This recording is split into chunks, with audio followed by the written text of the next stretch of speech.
Le 2 septembre, les contrats à terme sur l'or ont chuté, ayant enregistré la 6e baisse en 8 sessions. Bernd Meyer de Commerce Bank me rejoint par téléphone aujourd'hui pour discuter ses prédictions pour le métal.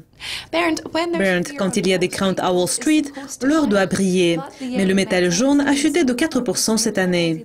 D'après vous, quelles sont les raisons de cette déconnexion? Tout d'abord, il faut préciser que, historiquement, l'or n'a généralement pas été une valeur refuge. Il n'y a pas de corrélation négative générale entre la performance du marché de l'or et du marché des actions. Elle est en fait positive. En règle générale, la demande de l'or augmente et l'or devient une sorte de valeur refuge, seulement quand d'autres valeurs refuges nominales, telles que les obligations ou des obligations du Trésor américain, perdent leur valeur. Cela peut avoir lieu soit dans un environnement avec l'inflation ou dans un environnement du défaut souverain. Donc, quand nous discutions le défaut de la Grèce et nous avons dit qu'il pourrait soutenir l'or, il a soutenu l'or dans la phase initiale de la crise de la dette souveraine de la zone euro. À ce moment, nous avons des préoccupations de la déflation mondiale. Elles sont causées par une nouvelle baisse du prix du pétrole et la dépréciation de devises des marchés émergents. Et cette tendance de la désinflation, évidemment, n'aide pas l'or. Le mois dernier, l'or a eu la chance de récupérer, mais il n'a enregistré qu'une légère augmentation. Pensez-vous que nous puissions retourner vers le seuil de $1000?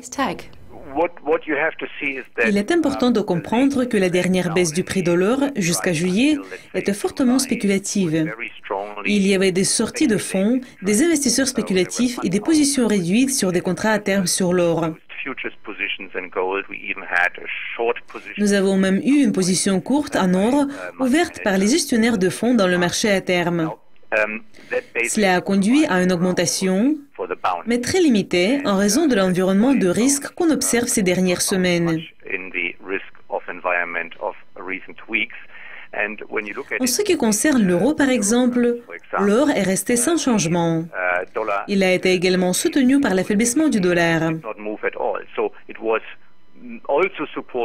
Nous pensons que l'or ne réagit pas à l'environnement défavorable et est soutenu par la position des investisseurs.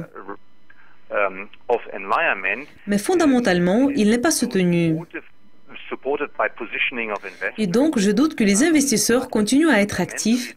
Par conséquent, on observe une tendance à la baisse qui va se poursuivre. Dans ma prédiction, l'or devient une sorte de l'argent mort, parce que sa position est déjà tellement faible que je doute qu'il baisse encore plus.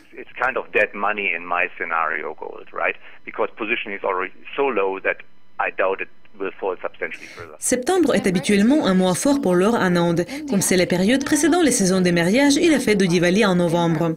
Mais par contre, nous avons aussi l'incertitude autour de la décision de la Fed et les participants du marché sont en mode d'attente jusqu'au 17 septembre. Compte tenu de tout cela et de ce que nous avons déjà discuté, est-ce que ce serait un bon moment pour acheter l'or? C'est un mouvement technique à très court terme pour ceux qui croient que la hausse du taux de la Fed sera retardée. C'est-à-dire qu'elle n'aura pas lieu en septembre. Et nous croyons également en importation indienne. Cependant, nous savons que depuis 2013, l'Inde a introduit des restrictions à l'importation afin de réduire son déficit du compte courant. Par conséquent, la demande d'or de la part de l'Inde a chuté. Nous savons également que la production mondiale d'or est proche de ses niveaux records.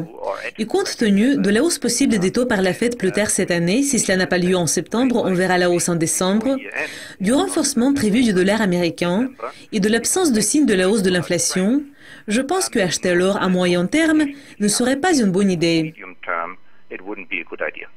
Bernd, c'est un plaisir de vous parler. Merci de votre participation. Restez à l'écoute de Yucascopy TV pour apprendre plus de mises à jour sur la décision en matière du taux d'intérêt de la Fed et voir plus d'interviews exclusives. Au revoir.